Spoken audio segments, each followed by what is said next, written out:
Okay, so here's what's going on. I bought a new camera. I want to do some live streaming, and we're gonna see how we do this today. Maybe we'll do kind of a Bob Ross joy of painting thing. I'm not actually expecting anybody to show up because this is like the middle of the goddamn day.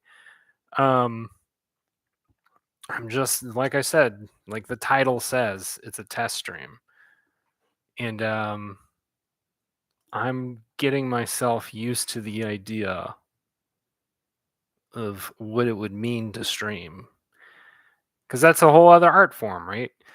You have to engage people, you have to be engaging, and I'm not actually good at that. So let's see if I can learn that. Let's see if I can acquire that skill. Um, my main goal, and we'll see how this works, is that okay. Here's the thing. So this camera that I'm using, it's called an OBS. It's like OBSBot, or maybe it's OBS bot. I don't know. It sounded intriguing to me, and so I splurged on it. I really like the image quality is really good, and it's a cool concept because it's basically like, as they call it, an AI powered camera. Because as you can see, it'll track my movements, and I can do like little neat little hand gestures that will sometimes work. Are you gonna do it? You blinked. You thought about doing it. No, maybe it'll. Ah, there we go. Yeah, yeah. Okay. Now try. Now zoom in. I wish I could talk to it directly. Yell at it like a director, because this is my director of photography, Fredward. That's what I'm gonna name this camera. Um, I like it and I don't like it. It's like working with a well-trained dog, but the dog learned all of its training in another language. So yeah, there's some issues. There's been some issues. So anyway, this has been an interesting learning curve. I'm also have some audio equipment I'm waiting to arrive in the mail, and I may also end up buying another camera as a backup, because things happen, and I almost I almost kind of expect my my AI camera Fredward to just walk out of the house one day, because I don't know. I'll just say it's a weird experience. Like earlier, before I started this stream, I actually like went to the bathroom, and I just like whatever, just like let it run. And so it goes into off mode, and then I think it has like audio recognition too. So like as I was walking, like I noticed as I walked out, like it tracked me, and then like the camera tilted up and the light went yellow, which was like its way of saying, no, that's not, come on, man, back here, come back to me, come back to me, please, come on. Thank you. Thank you, Fredward. um like I was saying, um so y'all get the picture, right? um so I was walking out of the room, right, going to the bathroom, and I could tell it was tracking me. And then as I exited, the light went yellow, which meant that Fredward was no longer acknowledging I was there, and so it just like tilts up, and like the camera will tilt up and face at the ceiling. So oh, this is gonna be tricky because I use a lot of hand communication when I talk. Um, anyway, like I was saying, when I walk back into the room, still like the light's still yellow and still like staring at the ceiling. But then there's a point where it acknowledged where I was there, and the light turns blue, and suddenly like Fredward's back to tracking me. I was like, oh, that's kind of weird. So it it can acknowledge for the most part my existence in the room. Um, Here's the tricky part because I want y'all to be able to see. Hey, Jess, I am um I am testing out a new camera and seeing if I can use it for purposes of like doing some art streams. Yeah, Fred. Fredward, like I was saying earlier, Fredward is the name of my AI camera. Um, because I bought this AI enabled camera, which I'm vaguely having regrets about. Um, so anyway, I am going to try and do an art piece here, and we'll see how this works. I don't know if Fredward's gonna work with me or not. I'm gonna actually, hopefully. Yeah, Fredward is not a ghost, not yet. Maybe if something tragic happens, you know. Um, oh, I'm not even gonna bother with this. Oh, maybe I'm gonna bother with this. All right. So here comes the tricky part. What I want to do, I'm gonna turn off tracking and see if it'll just yes. Okay. Lovely. And we're gonna see if we can do some track. So as you can tell, I have like the basic line art set up for this monster that I'm like drawing. It actually looks better. I don't know. You'll see it better as we go along. Can you see that? Probably can't. Yeah. Anyway, you'll see it better as I ink it. That's the idea. Um, this is all just stuff like this paper, all the stuff that I'm gonna use for my for all of my like analog drawing stuff is pretty much the stuff I bought at like Michael's and Hobby Lobby.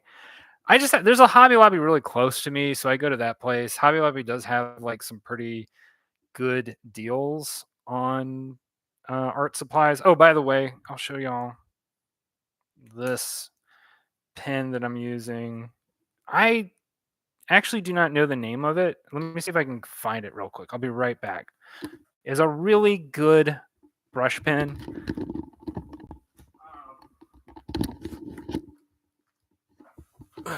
Let's see if we can. I bought these at Hobby Lobby. I bought a bunch of them. And they were like, as you can see, retail price $3.49. It's a Japanese brush. I find it extremely useful. It's a little bit in terms of, I don't know, if you don't like, if you don't want to trash the world with plastic, it's probably not the best thing in the world because these things do get used up, and I don't believe that you can refill them. At the same time, I would say the tip on this is great. I love inking with it. Highly recommend it if that is something you're into. So I'm just going to get started here.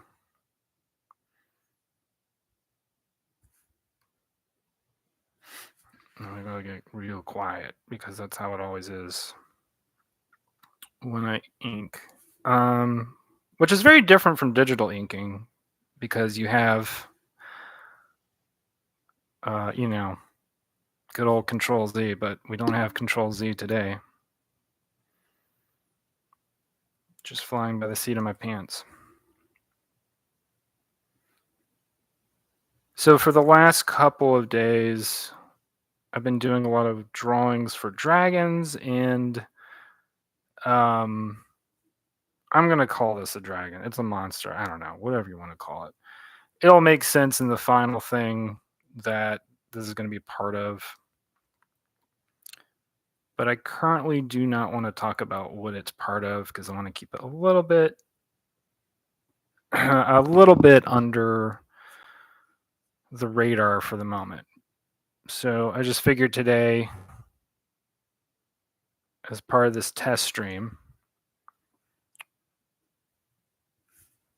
I would just show a little bit of my process because I want to see if we can get all the way through to doing watercolor and just have like a finished piece.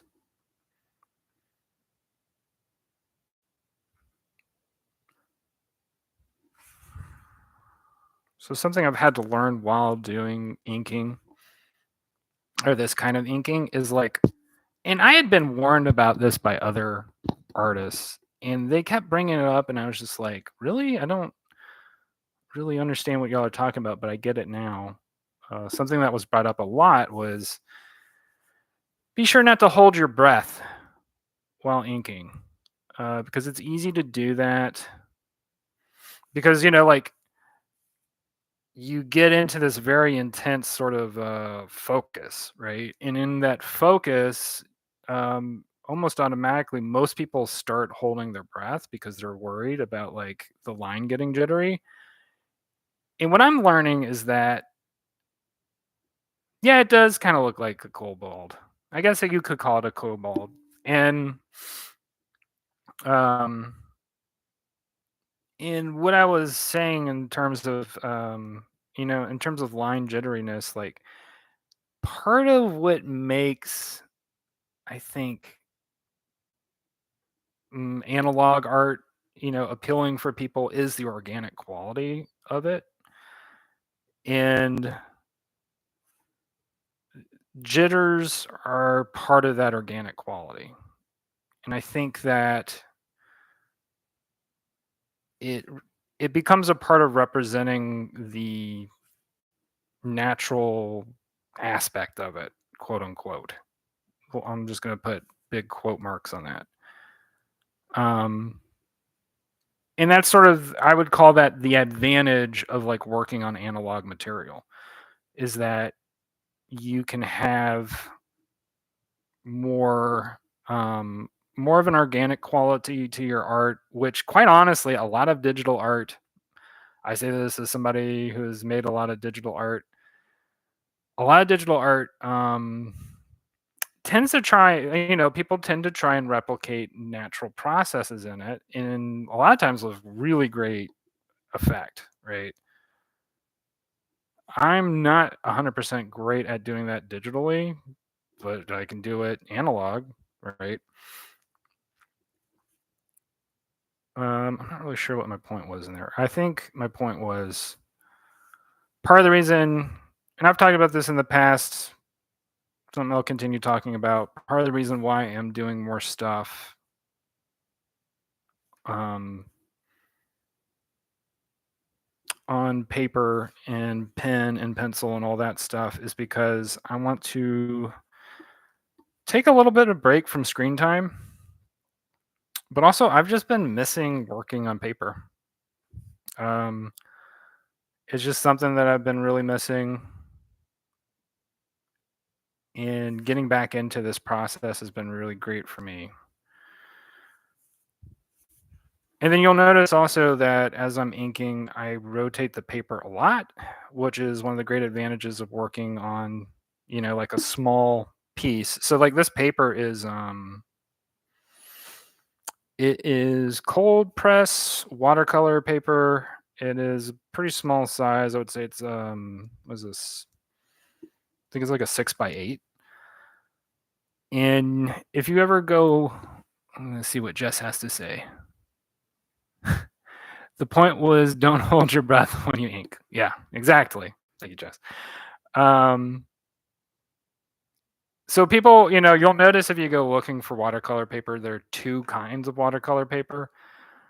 There's cold press and hot press. I had no clue what the difference was between the two. And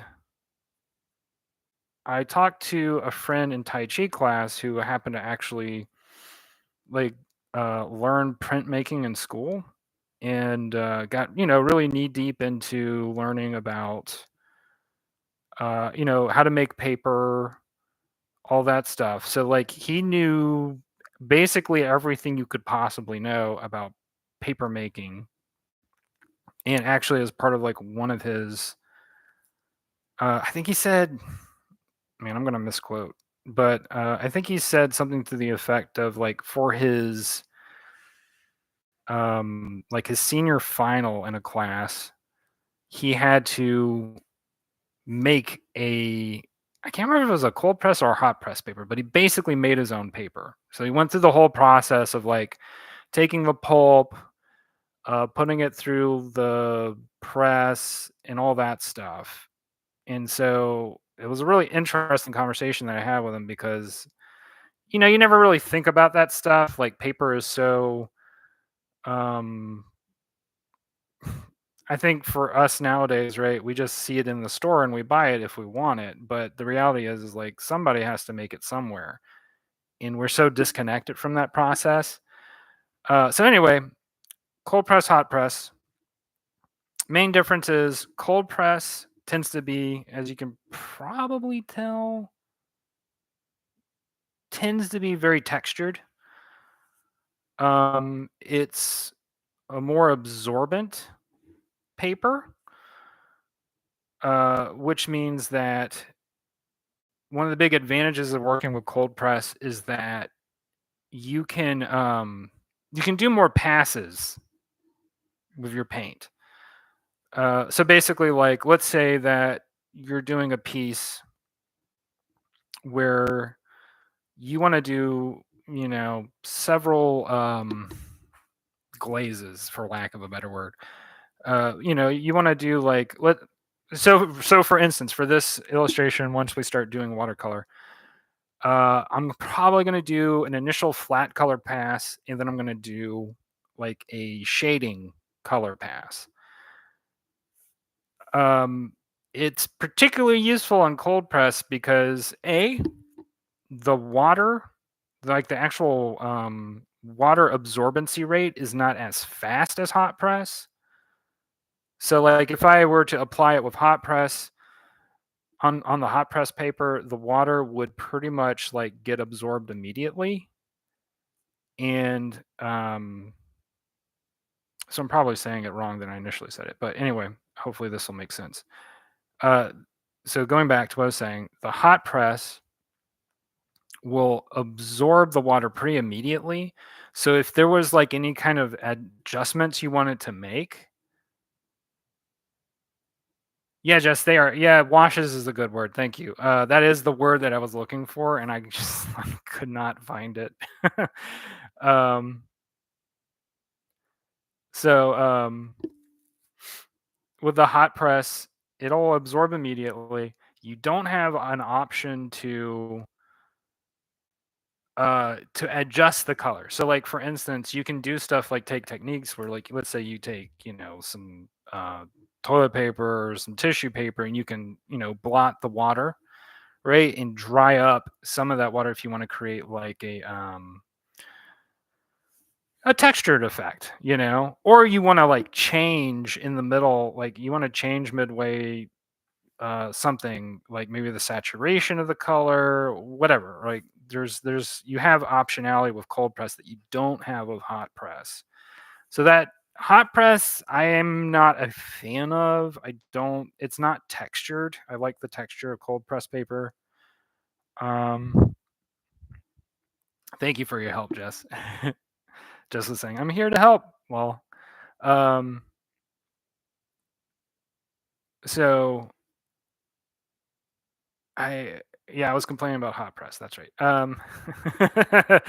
Yeah, it just doesn't have the texture. It absorbs too quickly. Um, However, if you want to work on a paper that doesn't have texture, right? Which there are reasons why you would not want to have to deal with the texture. Uh, let's say, for instance, maybe you're working with a nib instead of a brush for your ink line. It might be to your advantage to use a flatter, less textured paper like hot press. Although textured hot press also exists, but the tendency is hot press has less texture. Um, I think that's everything that I can think of in terms of talking about hot press and cold press. I'm trying to remember if there's anything that I'm forgetting, and I'm sure it'll come back to me in a second if I did forget something.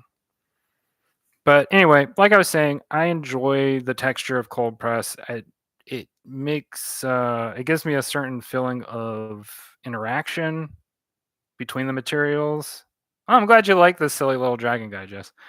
I like him too, and he is part of a set of 7 dragon-ish related illustrations that oh, it's going to be quite a while before we ever see any kind of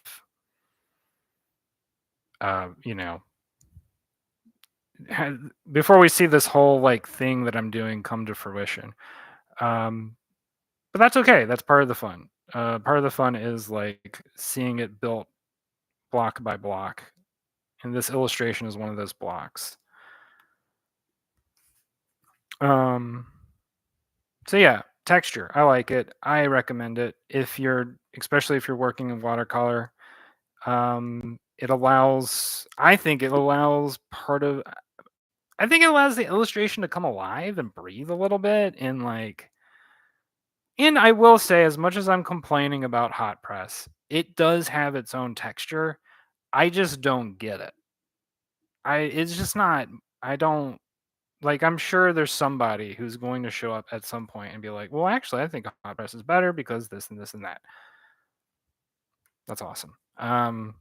Maybe one day I'll understand too, but for now, this is where I have decided to put all my effort in is into the cold press paper. Um, that's what this stream.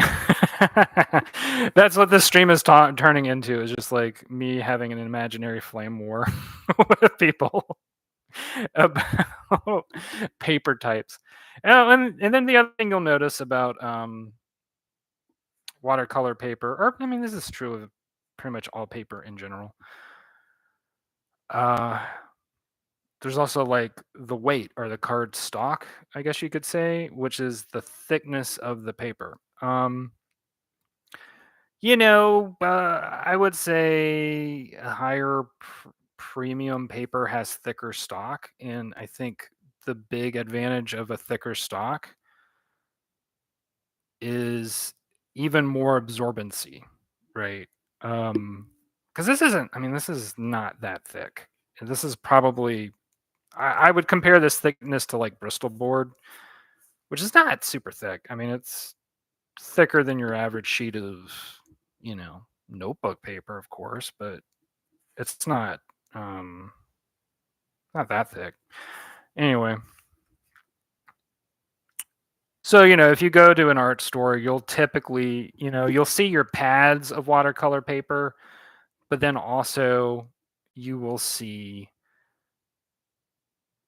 off to the side sort of a shelf of what I call the premium watercolor paper. And that's usually like your Arches and, your those other brands whose names I can't remember. But typically those will be those giant sheets that sell for anywhere between $16 to $30 a sheet. So I mean, it could be potentially worth it for you if you're willing to, cut it up and or if you want to just work on a really big composition, right? Let's say that you're submitting a piece to a gallery, right? Um, gallery art tends to some of the best gallery art that sells the best and sells for really good prices are like giant, wall filling compositions. I have thought about doing something like that in the future. I'm not there yet. I do not have that level of confidence yet. Um, but that would be an idea for something more like my landscape type paintings. So hopefully we can get yeah. So that's the line art. Next thing I'm going to do, I'm going to erase all the pencil lines. For some people, this process is fun. I don't really like erasing. So here's an issue actually. If you're doing this on watercolor paper, something you need to know about, if you're going to be in a process where you're using an eraser, um, try and be a little bit delicate because an issue that can pop up when using an eraser is that you could potentially scrape off some of the texture of the watercolor paper. So you don't want to go too hard. You don't want to you know, put you don't want to do Dragon Ball Z style Kaioken level 10, basically burn a hole in your paper. Um, you want to be kind of light with it. Perhaps even use something like a kneaded eraser. But I'm using like a standard Statler, whatever, you know. Oh, and by the way, I was just brushing off the paper with this brush. This is like $3. Jess, you're saying you always somehow smudge the ink. I'm curious, like, do you mean like when you erase, or just like in general when you're just inking? Because a lot of times, because that has happened to me too, and I haven't had that issue with this watercolor paper. That happens to me more with like Bristol board, especially if like a lot of times that also has to do with like how much ink you have loaded up on the brush or on the nib. Because what will happen is, it'll take longer if you have more loaded up, it takes longer for it to dry. And that's how you end up getting that smudge. I have had that happen a bunch with when I erase. I actually, like, when I started erasing this piece, I kind of caught myself for a moment because it's like, oh, wait, I didn't wait to make sure that the ink dries. Yeah, okay. Yeah, so what I was going to say, I have in the past what I would do, and I didn't do this for the stream. Well, and that once again, a big benefit of cold press paper, it does tend to absorb the ink really fast. And I have not had too many issues with ink like getting smudged on the cold press. Um, but it has happened. And that's particularly happened with thinner, less absorbent paper. Like I said, with like Bristol board. That's happened a lot with Bristol board. There's some other paper I was using not that long ago where I had that happen a couple of times, and it like drove me nuts. But I must say, I have not had that issue happen much with this cold press. Hold on, it's a little pencil line I wanted to take care of.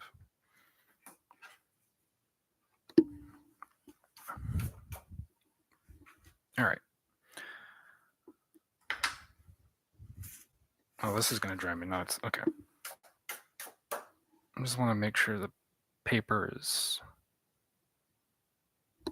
All right. As close to clean as possible before I apply watercolor. And so next thing I'm going to do, I'm just going to tape down the paper.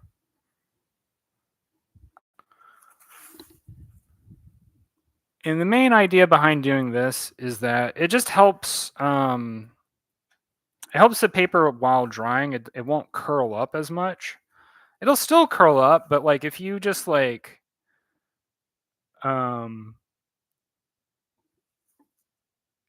just like let it sit there and dry, it'll typically dry flatter. I still have to put like my finished pieces underneath like a book or something to get it even flatter. But for the most part, it does save me a certain amount of time. And also, you just don't want it to curl up while you're in the middle of painting, right? Because that then becomes a big issue. So that's why I do that. Let's see, Jess. I think I just get in the zone and a brain goes dead. No, I'm with you. I totally understand that because that was what just happened to me when I forgot to let the like ink sit for a second before erasing. So I'm just taking a quick sip of water. All right, just to let y'all see, I got my water set up. I'm gonna get some palettes set up. I do not need that many, but so for my watercolor palettes, this was something I learned on a video I watched on YouTube and I thought was super useful. I typically try and separate them out, and I'm not. These palettes need to be cleaned actually in the near future. I try and separate them out between like warm colors, like so red and orange. Although I also have a lot of like black as well, in warm colors and cool colors. And so I these three palettes are mostly separated between green, or no, red, blue, and yellow, which are those primaries, right? Um, so this one is like my mostly blue one, but there's a lot of mixing that was done for green. This is my mostly yellow one, but you can see there's some red, there's some green, there's some blue. It's kind of a wild card palette.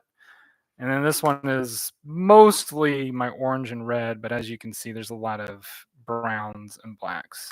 Right now, the watercolor set that I'm using is this cheapo, like, Hobby Lobby brand. This costs like, oh, the retail price is right there, $9.99. Which has gotten me a lot of. I mean, 10. This is an incredible deal for $10. It's not like the greatest quality paint ever, but it has gotten the job done pretty well. I think that in the future, I'm probably going to invest in more, primo watercolors. But I have to say, this set works if you, especially once you have a certain amount of experience on your tool belt. Uh, this can get the job done. You don't have to, splurge on like the super primo stuff all at once. I don't believe. I had a professor in art school who liked to say, and I always appreciate what he had to say. And this was in regards to making comics, but I think it applies to just about anything. Like you can use your dirty thumbnail to like make comics or anything else. Like you can just use whatever to make competent art, so long as you understand the tools appropriately, and so long as you understand what you're doing. Now, I mean, it helps to, you know, first you have to build that level of experience, right? But I have to say, like that art set. So the the brand, I'm sorry, I didn't answer that. Is called The Fine Touch. Um, and this was just it's a 24 color pack, and it's it's honestly more colors than you really need. It has a very large assortment of yellows and blues that I would say are their assortment of blues on this are kind of, I don't know, unwieldy. I don't know what the. It has one color I really like a lot, which is Payne's Gray. This one is like my favorite. This is a very good like shading color. Like if you just want to do drop shadows or whatever. Another color that I really like is Viridian Hue. This is a really good one. I also enjoy Yellow Ochre. There's a couple of different flesh tones. We got Raw Umber, that can work pretty well. Light Coral, that works pretty well. That also works really great for like as a lighting color, like as a late dawn color, I would say. Um, Ripe Sienna. This is another good flesh tone. You got your raw and burnt umber. There's a really good joke somebody posted actually in the Discord some time ago. It was like a meme. It was like, why does nobody know how to properly cook umber? And hopefully you get the joke because it's raw umber, burnt umber, badoom doom. Anyway, so let's get started coloring. Not going to I'm not going to pre-wash this. It doesn't really need to be pre-washed. Also because I want to maintain this white, you know, paper. I don't want it to get soaked in. I want to make sure there's a border and a boundary that would prevent the paint from like, going outside the lines basically. So I'm just gonna go straight into and maybe we'll just so you can see how this is gonna go down. I actually need to choose a color for this monster. And I was kind of leaning towards a greenish color or a bluish color because he kind of looks like Sonic the Hedgehog a little bit with his quills. I might do something on the creative end and do like make his quills really dark. So I know I already have Payne's Gray loaded up in this palette. So what I'm probably going to do is I'm going to take some of this blue, which I'm pretty sure is an ultramarine or a cobalt, and I'm going to mix it in here with the Payne's Gray.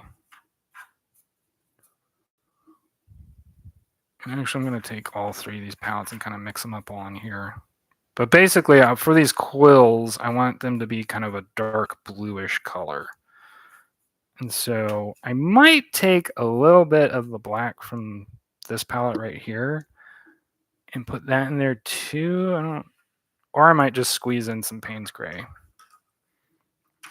which I think that's what I'm going to do.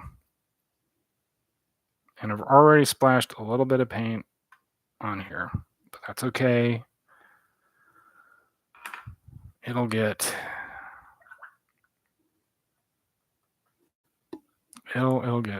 resolved. You're right, Jess. There's never any properly cooked umber. Nobody knows how to cook umber in this world. I don't know what's going on. All right. So I usually use this thicker brush just for mixing. I tend to use the thinner brush for doing the actual application of the paint. Although it kind of depends. Like if I'm working on like a bigger area, so like I'm gonna apply this to the quills here, right? I'm gonna make some room for myself. What I'm gonna do is I'm gonna take this and just apply it real quick and then go in with the thinner brush and just clean up with it. So that's the one thing about watercolor is you really have to commit and you really have to go fast. I've already gone outside the line, but that's okay because I have a secret weapon to help me clean up after my own mess. And I'll show that to y'all later when I'm in the cleanup stage. So like I said, using this thicker brush just to like quickly apply stuff. And then I get this thinner brush to put down to work into all these other little spaces where the quills are. You want to try and work quickly to kind of get it all filled in before it dries, because the issue is you don't want the outer boundary of that watercolor you just applied to what it'll end up doing is creating kind of a shape that'll appear underneath. I think I need more water. There's already problems. But of course, there are always workarounds to every issue that pops up. Well, maybe not every issue, but most. And y'all will get to see me deal with that live. Because this is how it goes anytime I paint with watercolor. There is always some emergency, some crisis, some like weird thing that Dragon the Hedgehog. Just replying to what Jess was saying. There's always some kind of something that becomes an issue. And so something that I enjoy a lot about watercolor is it does activate a certain kind of problem solving part of the brain, because problems, like I said, inevitably pop up.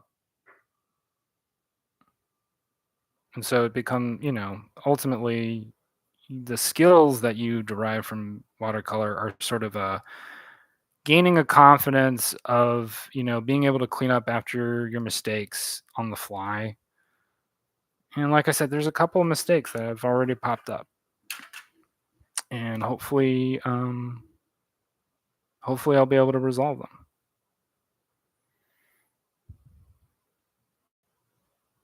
So another thing I like when doing watercolor, you know what, Jess? I have not tried gouache.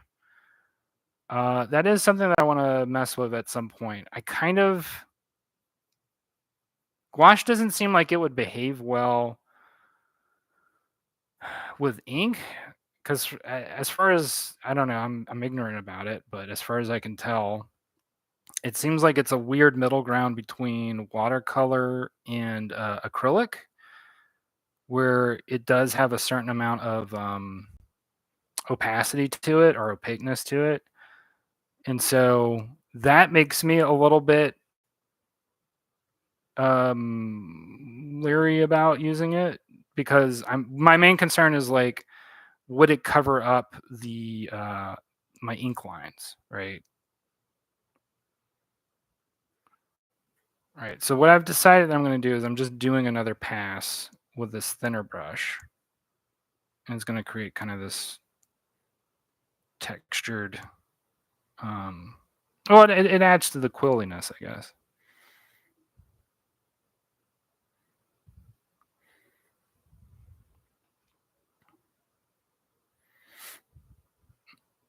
And so that's what I've decided to do here is, and I'm probably going to end up doing another wash. Dries matte and opaque. Okay, yeah. That's the only reason why I haven't messed with it. I do think it would be really nice for like landscape painting. Because when I do landscape painting, I'm starting to get comfortable with doing methods that don't rely on like using black ink. And I might experiment with that for like landscape painting, because I like I like using watercolor for landscape. Uh, question: Would I? Okay, hold on.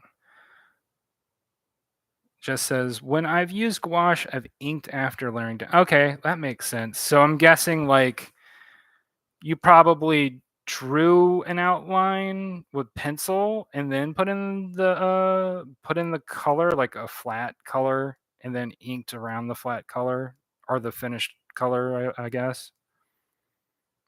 That could work. That's a method I've never really done.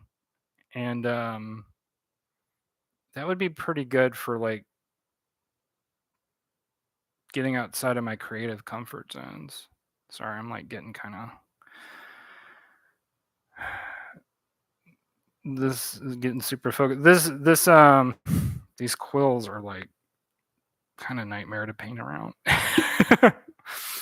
Me creating my own problems. That's an artist's life. All right.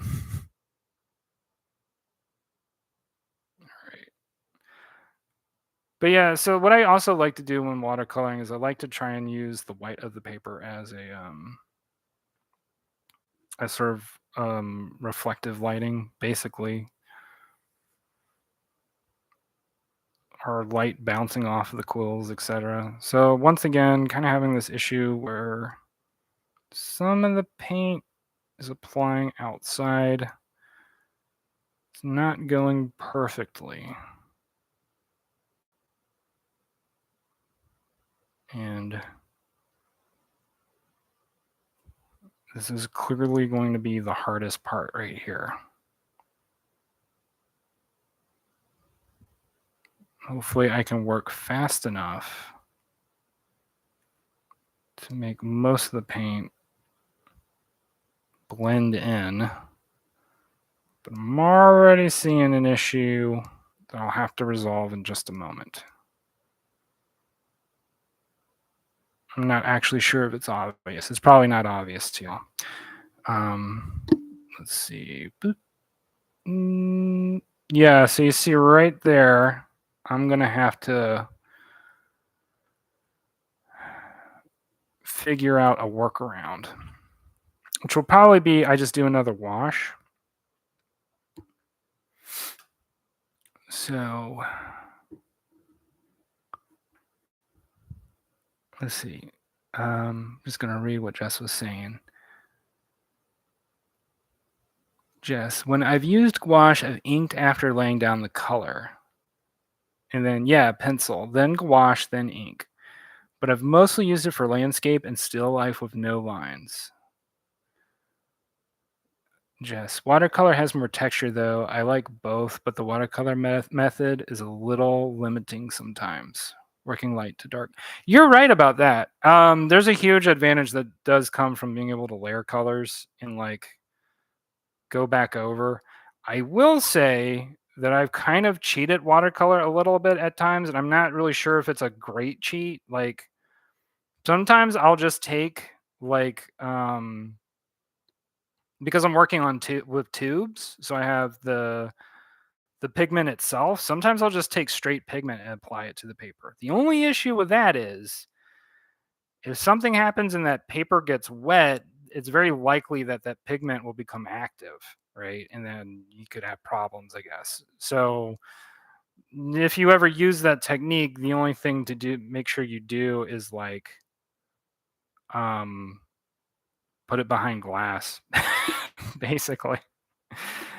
Um, all right.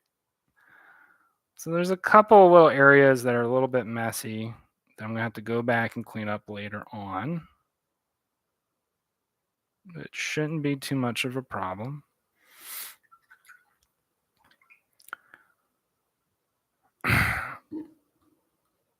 So typically when I'm doing character design stuff, a rule of thumb that I've set up for myself is that most character designs I want to have max 3 colors.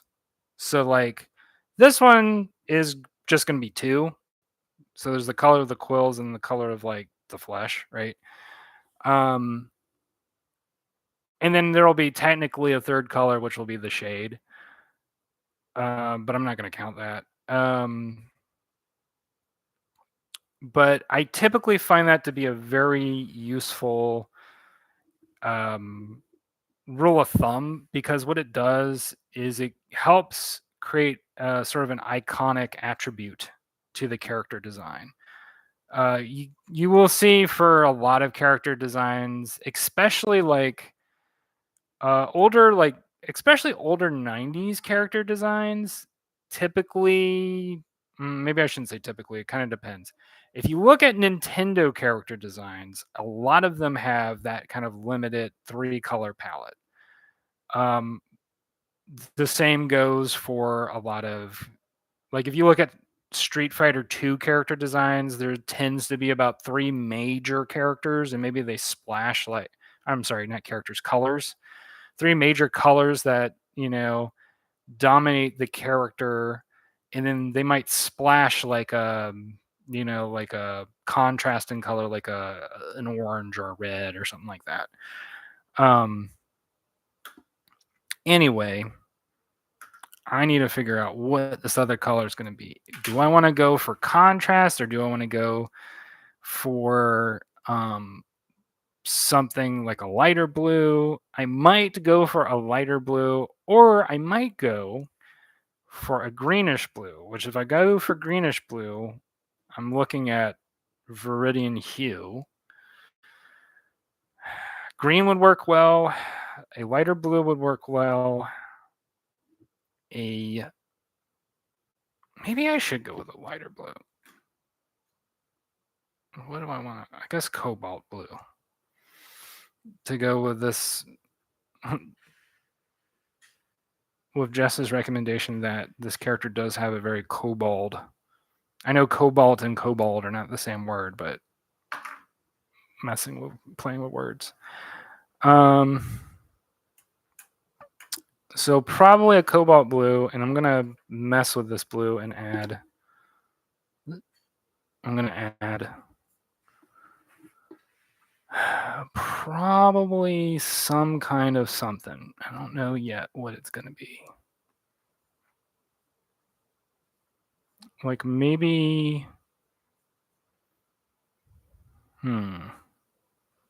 I'm either gonna make it super watered down so it's super light, or I might add a little bit of yellow so it has a slight greenness to it.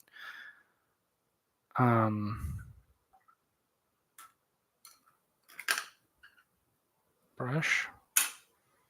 Work with me. All right.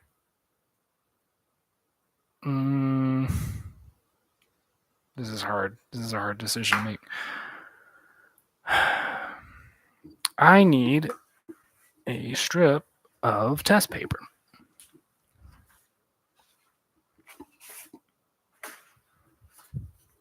Oh, I know what I can do. Cobalt. That's right. All right. So I'm just taking a little strip of like, not toilet, tissue paper. Just to give me an idea what this is going to look like. Yeah. I don't know about that. I feel like I want something closer to a green. So I'm going to take the viridian.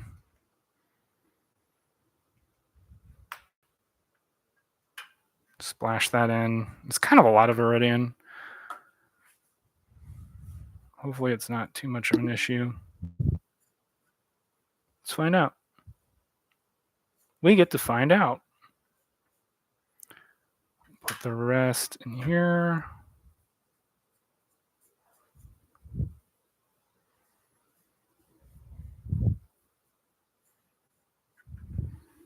Okay.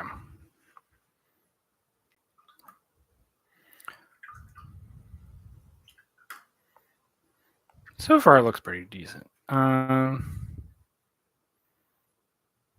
that's a little too much.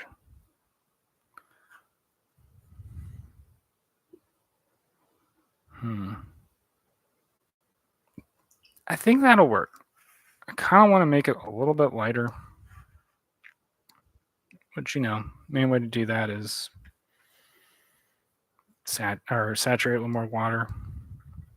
Although I'm a little worried I'm like oversaturating it with water.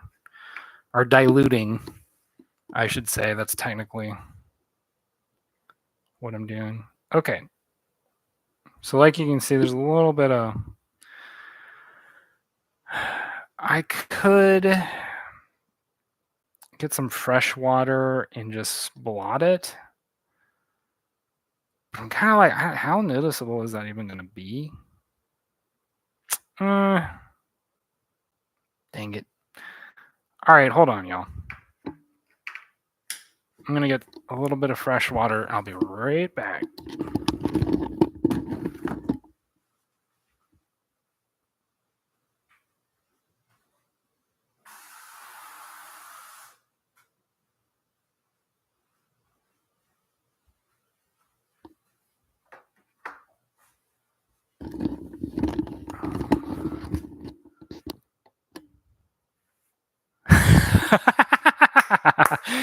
Jess says, He looks like someone who is chewing too loudly.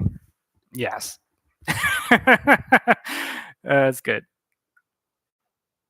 All right.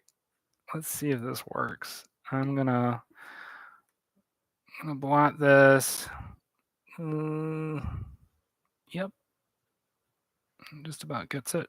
And then you get the tissue paper. And I pick it up with the tissue paper. Mostly gets rid of it. It's a lot lighter now. It's not as noticeable. And it really won't be noticeable once I apply the color I just set up. All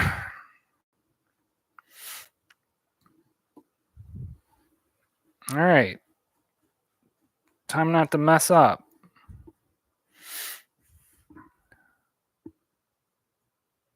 I think I'll start on the face first. Yeah.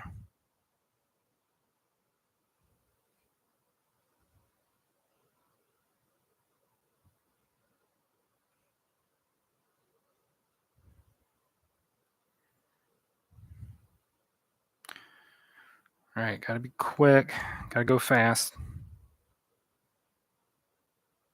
And then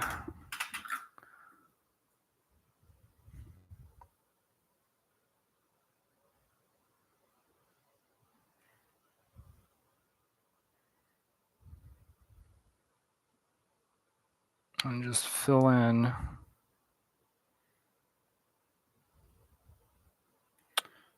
You know, I have to say the absorbency on this is not, or is a lot faster than I was expecting today.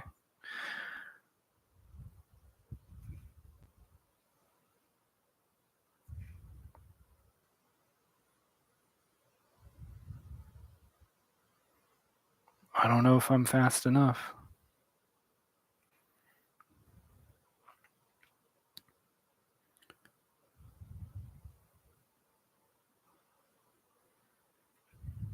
So, inevitably there will be another wash to kind of clean up some stuff. But typically it's a good idea to try and limit your washes as much as possible.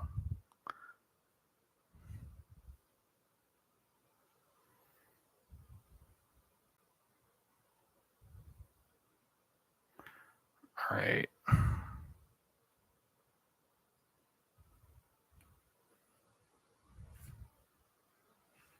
That works.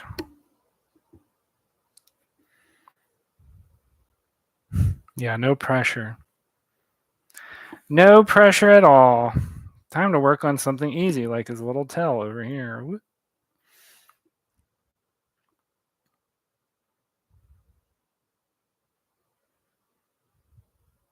In fact, I'm probably going to do a wash with another color that's a little darker. Because it might be a little too contrasted. I don't know. We'll know better once I've gotten everything filled in.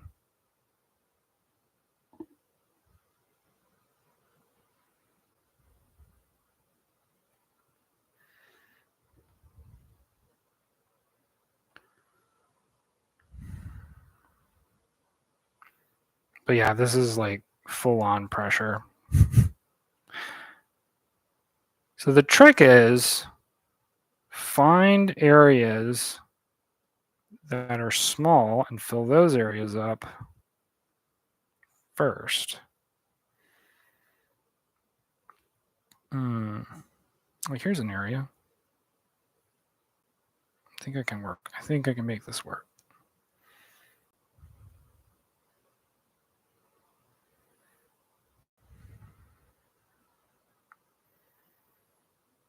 This is where I get really quiet and tense.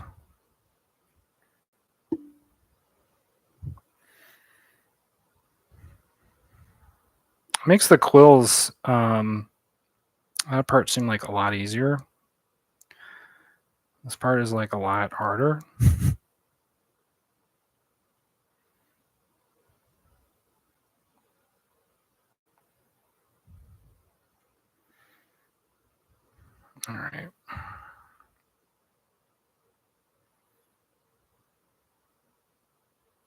Ugh.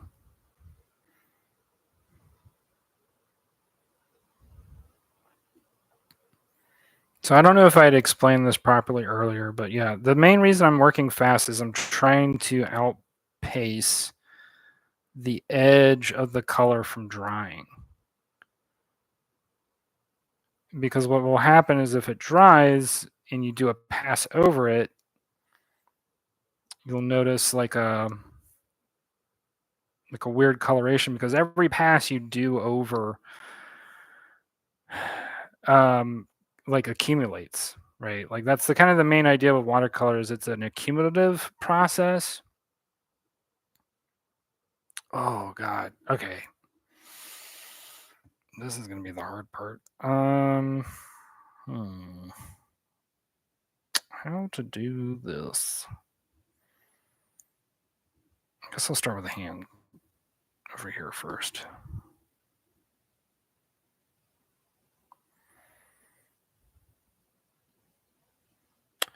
You know what though? I think this color is work. These colors are working out, and I think once I add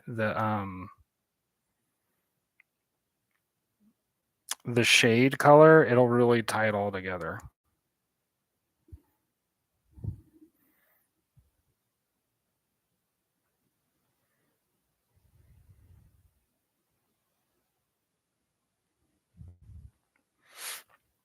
This is the part I'm not looking forward to, though.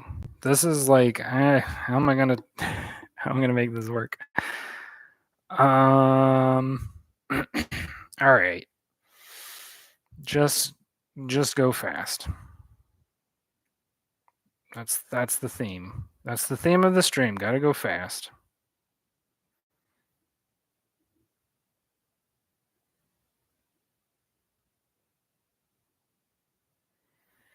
And also sort of stay within the same sector. And so long as your wash is sort of like the same, um, well, that was not what I was going for. The same saturation,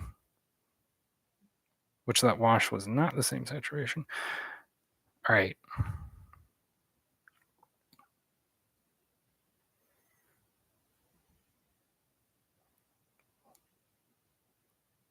Just going to trust my gut on this.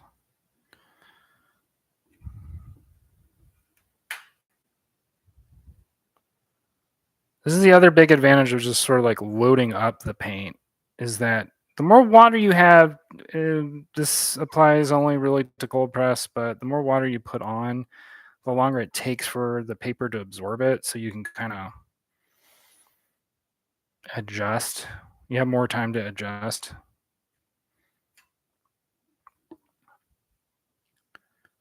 Okay.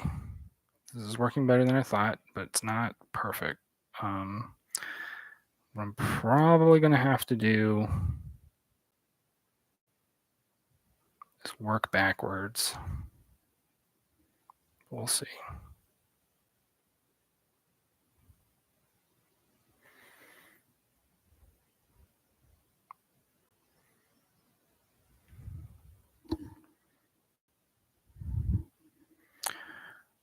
All right.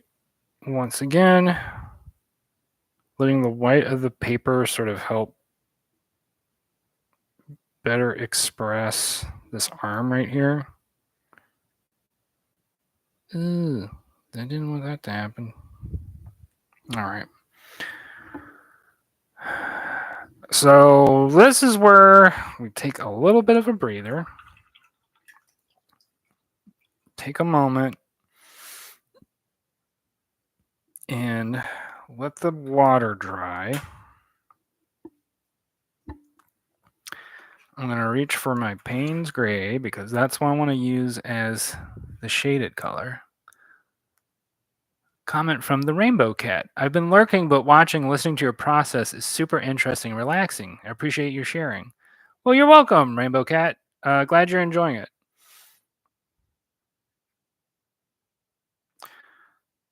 All right. So, wow, the camera makes it really obvious that some of this water has not fully dried. So I think what I'm going to do is I'm going to work on the quills. I'm going to do some shading work on the quills.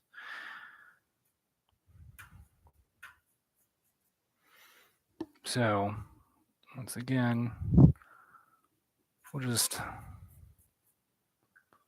this color is Payne's gray, and I may mix up a little bit of the ivory black just to make it a little bit darker since those quills are already pretty dark.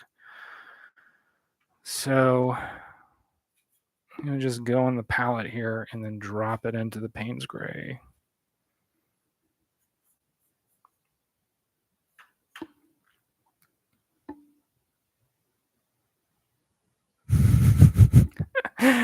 Thank you, Jess. Yes, I beat the edge. That's a really great term. Isn't it? Aren't we all ultimately just fighting the edge? All right. I think this should work. Hopefully I haven't overloaded this palette.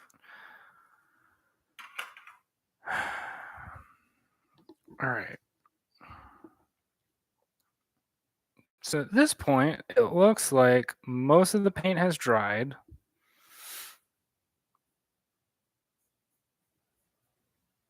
And like I said a moment ago, I'm going to start with the quills and then work on the flesh afterward. And then also the paper has started to curl up a little bit. But that probably shouldn't be too much of an issue. Fingers crossed.